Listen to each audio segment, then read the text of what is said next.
இந்தியாவிலேயே first 3D படம். அது கண்டிப்பாக அது ரிலீஸ் ஆகிறப்போ அதை ரிலீஸ் பண்ணுறதுக்கு ஒரு பயம் இருந்திருக்கும்ல. 3Dனுடைய தியரி மட்டும் எனக்கு தெரியும். ப்ரொடியூசர் நவோதயா அப்பச்சன் வந்து 15 லட்சம் சொல்லி, அதுக்கப்புறம் 25 சொல்லி, அதுக்கப்புறம் 40 லட்சம். ரஜினி சாருடைய படங்கள் என்டையர் தமிழ்நாடே வந்து 36 லட்சம் தான். அப்போ சென்னை மெட்ராஸை வந்ததுக்கு காரணமே இந்த படம் சொல்லிட்டாங்க. அப்போ ஹெல்த் டிபார்ட்மெண்ட் வந்து படத்தை ரிலீஸ் பண்ணக்கூடாதுன்னு ஸ்டாப் பண்ண சொன்னானுங்க. ஆல் இண்டியா லெவலில் இதுவரையிலும் எந்த படத்துக்கும் இல்லாத ஒரு ரெக்கார்டு கலெக்ஷன் அது பண்ணிச்சு. அது மட்டும் இல்லாமல் 11th இயரோ 12th இயரோ 95ல் ரீரிலீஸ்லேயும் 150 நாள் போச்சு. இப்போ ஜனநாயகனுக்கு அந்த கோர்ட் கேஸ் அப்படிங்கிற பிரச்சனைலாம் இருக்குது. பட் நீங்கள் மைடியர் குட்டிச்சாத்தானுக்கு அப்போவே இதெல்லாம் ஃபேஸ் பண்ணி தான் படத்தை வந்து ஆமாம், ஒரு தொழில்னு சொல்லும்போது ஃபேஸ் பண்ணுறது தான். ஜனநாயகனுக்கு வந்து இவங்களா வரவேச்சுக்கிட்ட பிரச்சனை, வந்த பிரச்சனை இல்லை. இது ஜனநாயகனுக்கு இவங்க வரவேச்ச பிரச்சனை. படத்துக்கு டைலாகே இல்லை, பட் அதையும் நீங்கள் தைரியமாக, ஏன்னா எனக்கு அதுதான் ஒரு இன்னோவேட்டிவாக இருக்கணும். டிஸ்ட்ரிபியூஷன் வந்து பணம் இருந்தால் படம் பண்ணிடலாம். இந்த மாதிரி படங்கள்லாம் வந்து வாங்க வரமாட்டாங்க. சாப்பிடும்போது ஜஸ்ட் கேஷுவலாக கேட்டேன், சார் எனக்கு ஹிந்தி ரைட்ஸ் கொடுத்தீங்கன்னா, ஹிந்தி ரீமேக் ரைட்ஸ் கொடுத்தீங்கன்னா எனக்கு யூஸ்ஃபுல்லாக இருக்குன்னா, அவர் காசே கேட்கல. நீங்கள் நம்ப மாட்டீங்க. கிருஷ்ணா சார் இருக்கார் இல்லையா, இப்போ மகேஷ் பாபு அப்பா, அவங்க ரஜினி சாரோடையும் பேசிகிட்டு வந்துருக்காங்க. ரஜினி சார் என்ன சொல்லியிருக்கார், அந்த மன்மோகன் தேசாய் சார் படம் எனக்கு ரொம்ப பிடிச்ச படம், அது இருந்து பாருங்கன்னா அவங்க தேடி பார்த்ததில் எங்கிட்ட நான் ரைட்ஸ் வாங்கி வச்சேன். உங்களோட ரெக்கார்டு வந்து பெரிய ரெக்கார்டு. அண்ட் உங்களோட கான்ட்ரிபியூஷனாக முன்னாடியே சொன்ன மாதிரி அது வந்து தவிர்க்க முடியாத ஒன்று தமிழ் சினிமாவை பொறுத்த வரைக்கும், அதோட வளர்ச்சிக்கும் கூட. ஆனால் எடுத்து வச்சிருக்க லேண்ட்மார்க் அப்படின்னு பார்க்கும்போது சினிமாவில் படங்களாக நீங்கள் கொடுத்த லேண்ட்மார்க் ஃபஸ்ட்டு வந்து மைடியர் குட்டிச்சாத்தான். இந்தியாவிலேயே ஃபஸ்ட்டு 3D படம். அது கண்டிப்பாக அது ரிலீஸ் ஆகிறப்போ அதை ரிலீஸ் பண்ணுறதுக்கு ஒரு பயம் இருந்திருக்கும்ல. ஸோ அது பட் ஃபஸ்ட்டு 3D படம் அப்படிங்கிற அந்த லேண்ட்மார்க் நீங்கள் டிஸ்ட்ரிபியூட் பண்ணதில் இருந்துச்சு. அதை பற்றி சொல்லுங்கள் சார். அந்த படம் ஆக்சுவலாக கேரளாவில் ரிலீஸ் ஆகிடுச்சு. ரிலீஸ் ஆகிருக்கும்போது அந்த படத்தை பற்றி எனக்கு தெரியும்.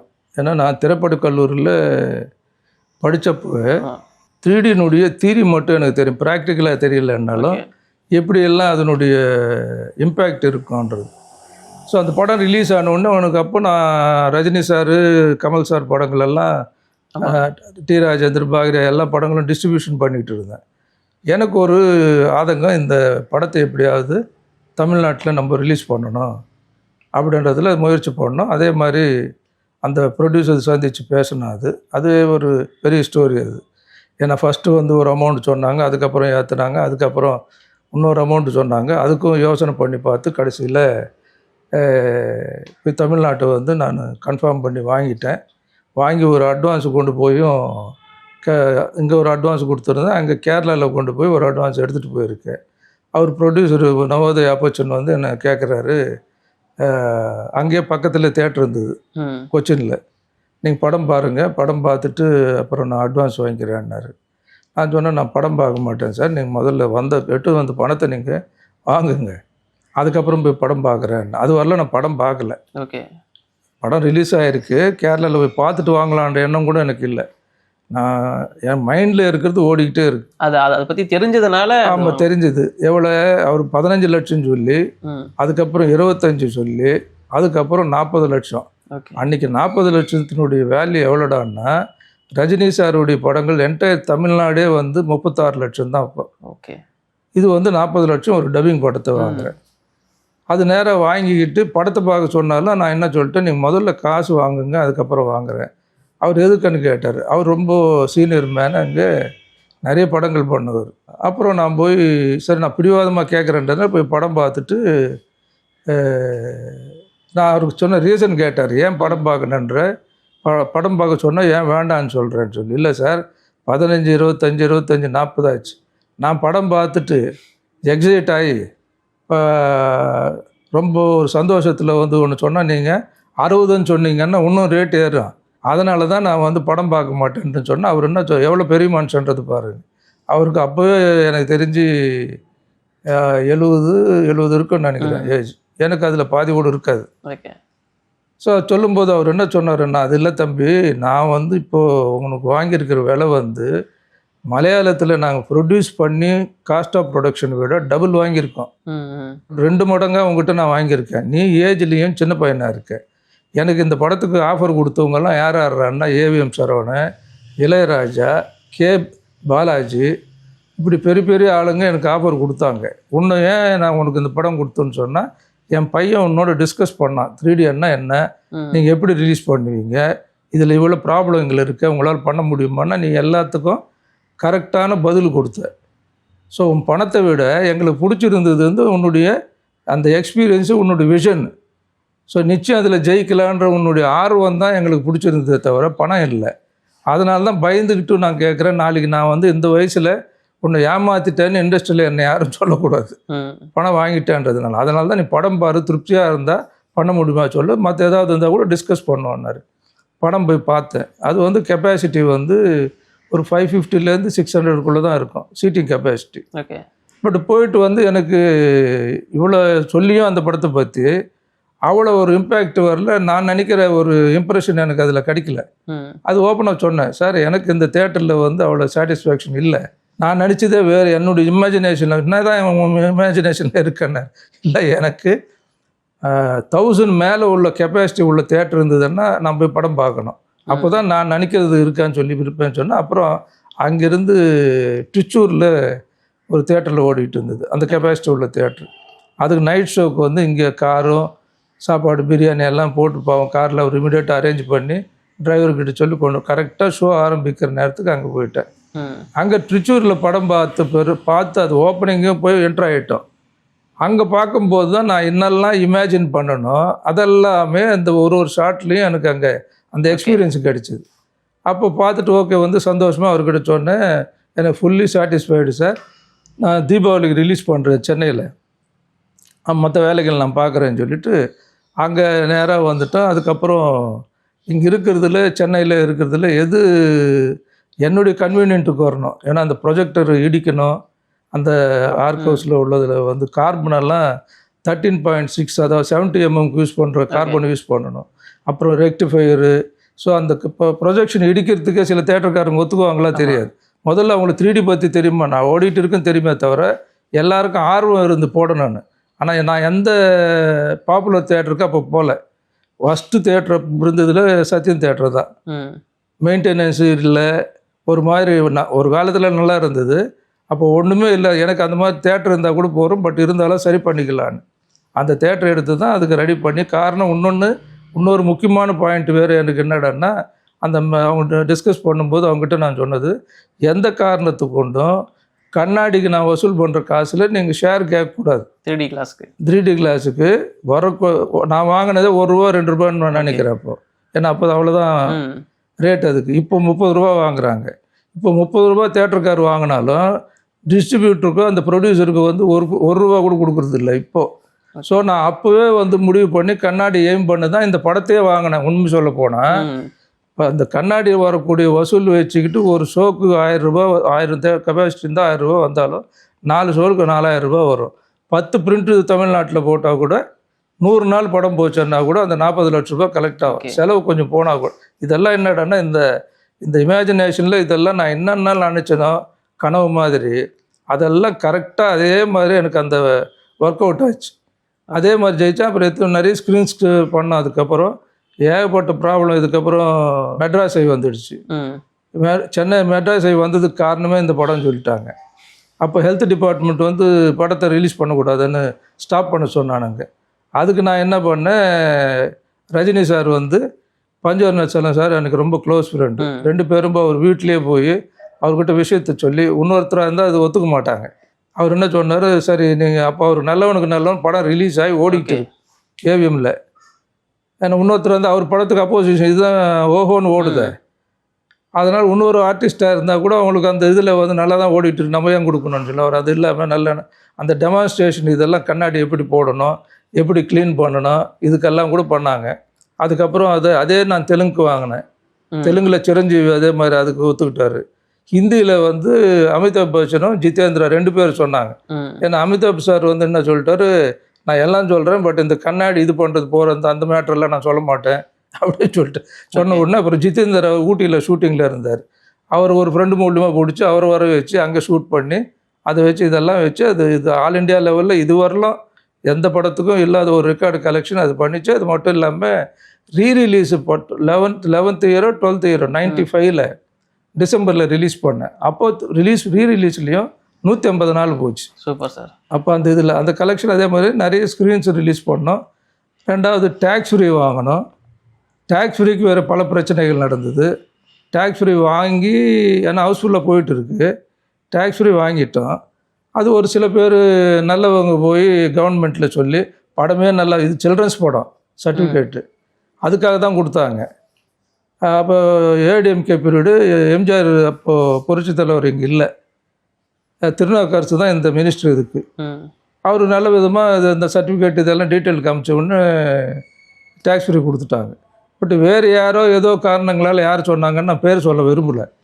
அவங்க சொன்னதை வச்சு என்ன பண்ணிட்டாங்கன்னா டேக்ஸ் ஃப்ரீ கேன்சல் பண்ணாங்க. தேட்டருக்காரெல்லாம் டிசிட்டோவை போய் எல்லாம் தேட்டரில் போய் உட்காந்துக்கிட்டு கேன்சல் பண்ண சொல்கிறாங்க யார் தேட்டர் ஓனர்ஸை. ஓகே. அப்போ அவங்க எனக்கு ஃபோன் பண்ணுறாங்க, என்ன சார் பண்ணலான்னா இம்மிடியட்டாக ரியாக்ஷன் பண்ணி அவங்களுக்கு உடனடியாக பதில் கொடுத்தேன். என்ன பதில்ன்னு யாரும் சொல்ல மாட்டானுங்க. நான் சொன்னேன் ஆடியன்ஸுக்கு யாருக்கும் நிறுத்தாதீங்க, அந்த வசூல் ஆகுது இல்லை, மற்ற பணம் வசூல் ஆகுது இல்லையா, என்னுடைய ஷேர்லேருந்து மொத்தம் கொடுத்துருங்க, டேக்ஸ் ஃப்ரீ மட்டும் கண்டினியூ ஆகட்டும் அப்படின்னு சொல்லி உடனடியாக மண்டே அன்றைக்கி எனக்கு கையில் வந்து கொடுத்தாங்க அந்த ஆர்டரை கவர்மெண்ட்லேருந்து. பெரிய நாட்டில் முக்கியமான விஷயம்னு சொல்லிட்டு. பட் இருந்தாலும் நான் அது பொருட்படுத்தாமல் என்ன பண்ணேன், அதை கொண்டு போய்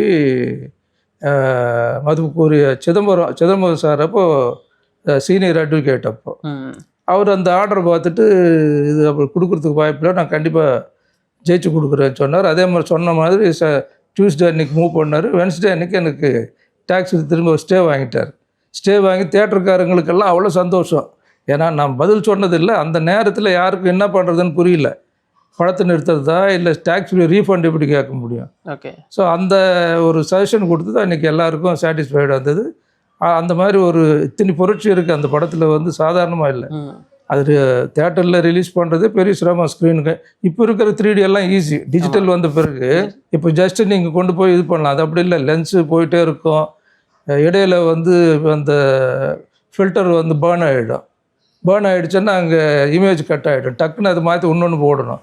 2 ஸ்பூல் தான் ஓடிக்கிட்டு இருக்கும். அப்படி டெக்னிக்கல் விஷயங்கள் நிறைய இருக்குது. அதான் சார், இப்போ ஜனநாயகனுக்கு அந்த கோர்ட் கேஸ் அப்படிங்கிற பிரச்சனைலாம் இருக்குது. பட் நீங்கள் மைடியர் குடிச்சத்தனுக்கு அப்போவே இதெல்லாம் ஃபேஸ் பண்ணி தான் படத்தை வந்து ஆமாம் ஒரு தொழில்னு சொல்லும்போது ஃபேஸ் பண்ணுறது தான் ஈஸி. நான் தான் சொல்கிறேன், ஜனநாயகனுக்கு வந்து இவங்களா வரவேச்சுக்கிட்ட பிரச்சனை, வந்த பிரச்சனை இல்லை இது. ஜனநாயகனுக்கு இவங்க வரவேச்சு பிரச்சனை, ப்ரொடியூசர் தரப்பில் சொல்கிறேன். சார் அடுத்த படம் வந்து பேசும் படம். ஒரு படத்துக்கு டைலாகே இல்லை, பட் அதையும் நீங்கள் தைரியமாக ரிலீஸ் பண்ணி. ஏன்னா எனக்கு அதுதான் ஒரு இன்னோவேட்டிவாக இருக்கணும். அதாவது படங்கள் வந்து டிஸ்ட்ரிபியூஷன் வந்து பணம் இருந்தால் படம் பண்ணிடலாம், அதில் யார் அதிகம் கொடுக்குறாங்களோ அதுக்கு வந்து அவங்களுக்கு படம் கிடைக்கும். இந்த மாதிரி படங்கள்லாம் வந்து வாங்க வரமாட்டாங்க. ஓகே. ஸோ இது வந்து கொஞ்சம் என்னென்ன எக்ஸ்பெரிமெண்ட்டு தான். பட் இருந்தாலும் எனக்கு என்னென்னா நம்ம செய்கிற தொழிலில் வந்து ஏதாவது ஒரு அங்கீகாரம் இருக்கணும். அது என்றைக்காக இருந்தாலும் அது வந்து நாளைக்கு இன்றைக்கி இல்லை நாளைக்கு பேசப்படணும். அதே மாதிரி மிருகங்கள் பேசுகிற படம் எங்களையும் வாழ விடுங்கள்னு ஒன்று வச்சுருக்கேன் சார். அடுத்து அந்த மாதிரி அது ஸ்பை கிட்ஸ்ன்னு ஒரு படம் 3Dலேயே அது ஒரு வித்தியாசம், அனக்லிஃப் டெக்னாலஜின்னு சொல்லி அது ஒரு வித்தியாசம். அது ஸ்க்ரீனுக்கேன்னு மாற்ற வேண்டியதில்லை, கண்ணாடி மட்டும் போட்டால் போகிறது. ஓகே சார், அந்த விலங்குகள் பேசுகிற படம் அதை பற்றி டீட்டெயிலாக சொல்ல முடியுமா சார்? ஏன்னா அது அப்போ புதுசில் ரொம்ப புதுசாக இருந்துச்சு. ஆமாம், அதையும் நீங்கள் ரிஸ்க் எடுத்து தான் ரிலீஸ் பண்ணியிருக்கீங்க. ஆமாம் ரிஸ்க் எடுத்து, அது ஒன்றும் பெருசாக போகல அது. ஓகே. மானிட்டரியா பட் இருந்தாலும் அந்த இது எனக்கு பிடிச்சிருந்தது, இப்போ புதுமையாக இருந்தது. எல்லா அனிமல்ஸ் பேசுறதுன்றது அது ஒரு நாவல்ட்டியாக இருந்தது. And Maaveeran sir first 70mm படம், ஸோ அதையும் நீங்கள் தான் பண்ணியிருக்கீங்க, அதை பற்றி சொல்லுங்கள். மாவீரன் ஆக்சுவலாக வந்து எப்படி வந்ததுன்னு சொன்னால், உங்களுக்கு நான் ஹிந்தி ரைட்ஸ் வாங்க போயிருந்தேங்க. மருது ஆக்சுவலாக இது ஒரிஜினல் வந்து மருது அமிதாப் சார் பண்ண படம்.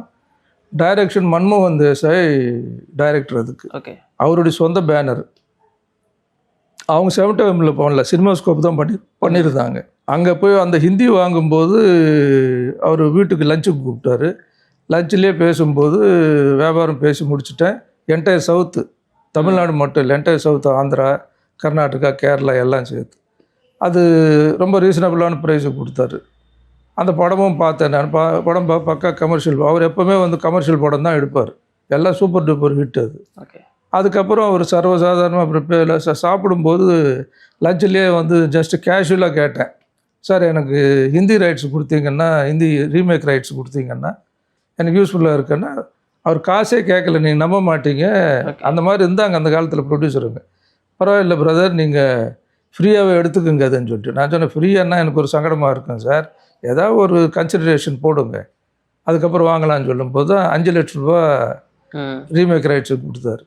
அப்புறம் அங்கே படத்தை கொண்டு வந்து அது ரிலீஸ் பண்ணோம். அது நான் ஒரு ஆவரேஜாக போச்சு. பட் இது வந்து பத்மாலா என்னுடைய க்ளோஸ் ஃப்ரெண்ட்ஸ். அப்போ கிருஷ்ணா சார் இருக்கார் இல்லையா, இப்போ மகேஷ் பாபு அப்பா, அவங்க ஆஃபீஸில் தான் சாயந்தரம் ஆனால் நாங்கள் அந்த ஆந்திரா கிளப்பு பக்கத்தில் இருக்கோம். ஸோ ஈவினிங் நான் அங்கே போயிடுவேன் உட்காந்து. அவர் கிருஷ்ணா சார் வந்து ஈவினிங் ஆனால் அங்கே வந்து எல்லா ப்ரொடியூசர்ஸும் அவங்க பிரதர்ஸும் இருப்பாங்க, ஹனுமந்த் ராவ், சேஷகிரி ராவ், இவங்கெல்லாம் இருப்பாங்க. அவங்களோட உட்காந்து பேசிக்கிட்டு இருப்பார். அவர் சாயந்தரம் ஆனால் அது ஒரு பொழுதுபோக்கு இருக்குது. அப்போ அதே மாதிரி ரொம்ப க்ளோஸாக பழகிட்டு இருக்கும்போது இந்த மேட்ரு வந்தது. அவங்க ரஜினி சாரோடையும் பேசிகிட்டு வந்திருக்காங்க. ரஜினி சார் என்ன சொல்லியிருக்கார், அந்த படம் எனக்கு ரொம்ப, அந்த மன்மோகன் தேசாய் சார் படம் எனக்கு ரொம்ப பிடிச்ச படம், அது இருந்த பாருங்கன்னா அவங்க தேடி பார்த்ததில் எங்கிட்ட நான் ரைட்ஸ் வாங்கி வச்சுருக்கேன். அப்போ நானும் அவங்களும் பேசி பார்ட்னர்ஷிப்பில் பண்ணலான்னு தான் அந்த படத்தை பண்ணோம். அது 70mm பண்ணான்றது ஒரு ஐடியா. 70mm அப்போ குட்டிச்சாத்தான் ரிலீஸ் பண்ண பிறகு சத்யன் தியேட்டர் காம்ப்ளெக்ஸை நான் லீஸுக்கு எடுத்துட்டேன், என்டையர் லீஸுக்கு. ஸோ அந்த 3 தியேட்டருமே எங்கிட்ட தான் இருந்தது அப்போ. ஸோ அங்கே தான் அப்போ 70mm தமிழ்நாட்டில் இருக்குது. ஸோ அதுக்காக அது 70mm பண்ணலான்னு ஒரு ஐடியா பண்ணாங்க. அப்போது 70mm அது ரிலீஸ் ஆச்சு. Super sir. லாஸ்ட் படம் வந்து ஜெய் வேதாளம் சார், அதை பற்றி சொல்லுங்கள். அதுவுமே வந்து பார்த்தீங்கன்னா ஒரு 3D படம் அண்ட் 4 லாங்குவேஜஸில் ரிலீஸ் பண்ணியிருந்தீங்க. அது ஒன்றும் இதான், இந்த மைடியர் குடிச்சாத்தான் ஹிட் ஆன உடனே ஒரு விட்லாச்சாரியா படம், அது ஆக்சுவலாக விட்லாச்சாரியா பேட்டர்ன் படம், அவர் சன்னுதான் பண்ணார் டைரக்ஷனு. ஸோ அதுக்கு வந்து எஃபெக்ட்ஸுக்கு வந்து ஒரு லாஜிக் இருக்கும், அந்த ஏன்னா மேஜிக் எல்லாம் நிறையா இருக்குது அதில். ஸோ அதுக்கு அந்த மாதிரி ஒரு ஸ்டோரி இருந்தால் நல்லா இருக்குன்றதுனால அந்த சப்ஜெக்ட் வந்து பிளான் பண்ணிவிட்டு ஜெய் வேதாளத்தை நான் எல்லா லாங்குவேஜ்லையும் டப் பண்ணி ரிலீஸ் பண்ணோம். இந்த மாதிரியான லேண்ட்மார்க் மூவிஸ்லாம் நீங்கள் ரிலீஸ் பண்ணிட்டீங்க. எங்களுக்கு தெரியாத லேண்ட்மார்க் ஏதாச்சும் இருக்கா சார் நீங்கள் பண்ண விஷயங்கள்ல? ஆமாம், இப்போது நீங்கள் டான்ஸர்னு ஒரு படம் பண்ண. ஆமாம் சார். அவன் இந்த ரைட் லெக் வந்து மொத்தமாக கிடையாது. ஆமாம். சுதா, இந்த மயூரியில் வந்து சுதா சந்திரனுக்கு என்னென்னா இங்கே இதுக்கு கீழே தான் இருக்காது. பட் இது வரலாம் அவங்களுக்கு இருந்தது. அது ஒரு சாதனை. அந்த படம் வந்து பெரிய லெவலில் போச்சு. ஆனால் இந்த பையனை நான் வந்து சவுத் இண்டியன் ஃபிலிம் சேம்பரில் தலைவராக இருந்தேன் அப்போது. ஓகே. அப்போ என்ன காமராஜர் அரங்கத்தில் ஒரு ஃபங்க்ஷன் நடந்தது. ரிஜிஸ்டர் ஆஃப் சொசைட்டிஸ், இந்த பதிவுத்துறை இருக்குது இல்லையா, அவங்க ஃபங்க்ஷனுக்கு வந்து இந்த பையன் வந்து டான்ஸ் ப்ரோக்ராம் இருந்தது. அதில் நிறைய சீஃப் கெஸ்ட், அதில் நான் ஒரு சீஃப் கெஸ்ட்டாக போயிருந்தேன். ஓகே. அது என் மைண்ட், அவனுடைய பர்ஃபார்மன்ஸ் அதெல்லாம் பார்க்கும்போது ஒரு பிரமிப்பாக, அதாவது இது ரியலாக இல்லை கனவான்ற மாதிரி அந்த ஒத்த காரில் அவ்வளோ பேலன்ஸ்டாக, ஒரு சின்ன ஸ்லிப்பு கூட கிடையாது. ஓகே. சாங் ஆரம்பிச்சதுலேருந்து எண்டு வரலாம் ஜர்க்கு இல்லாமல் அவ்வளோ பர்ஃபார்மன்ஸ் பண்ணான். நானே உணர்ச்சி வசப்பட்டு தான் மேடைக்கு போய் அனௌன்ஸ் பண்ணேன், இந்த பையனை கண்டிப்பாக நான் ஒரு சினிமாவில் ஹீரோவாக போட்டு நான் படம் பண்ணுறேன்னு சொல்லிட்டு. அந்த சொன்ன வார்த்தைக்காக நம்ம காப்பாற்றணுன்றதுனால அந்த பையனுக்கு ஹார்ஸ் ரைடிங்கு, பைக் ஓட்டுறது போன சில டைலாக் பேசுகிற முறைகள் அது இதெல்லாம் கொஞ்சம் சொல்லி அப்படி உருவாக்கி அந்த படத்தை நான் என்ன எதிர்பார்த்து நான் அவார்ட்ஸுக்காக போனேன்னா அந்த அவார்ட்ஸ் எல்லாம் எங்களுக்கு நேஷ்னல் அவார்டு, இன்டர்நேஷ்னல் அவார்டு, எல்லாம் ஸ்டேட் அவார்டு, எல்லா அவார்டும் கிடச்சிது.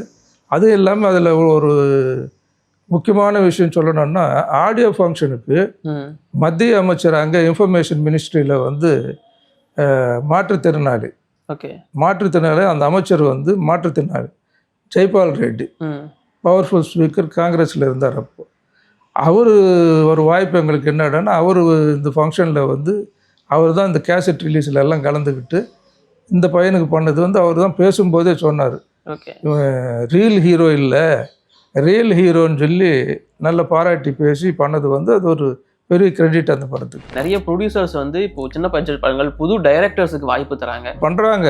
பட் இருந்தாலும் ரிலீஸில் வரும்போது என்னடான்னா இடிக்குதாங்க. படம் ரிலீஸ் பண்ணுறதே தெரியாமல் இருக்குது. ரிலீஸ் பண்ணாலும் எங்கே ஓடுதுன்னு தெரியல. ஒரு 100 ரூபா தான் கலெக்ஷன் ஆச்சுன்னு வச்சுக்கோங்க. அந்த 100 ரூபா கொடுக்குறதுக்கே 6 மாதம் ஆக்குறீங்க.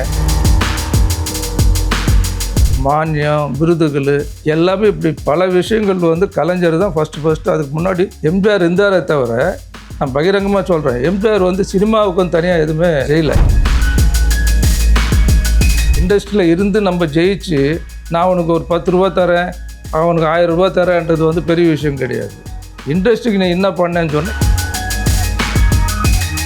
தமிழ்நாட்டில் உள்ள மக்களுக்குள்ள புத்தி என்னன்னா இன்னொருத்தர் பற்றி பெருமையாக பேச மாட்டாங்க. நான் போயிட்டு பிறகு வேணுமுன்னா சொல்லுவாங்க, KRF இருக்கும்போது அது பண்ணார், இது கிழிச்சாரு, அது கிழிச்சாரு.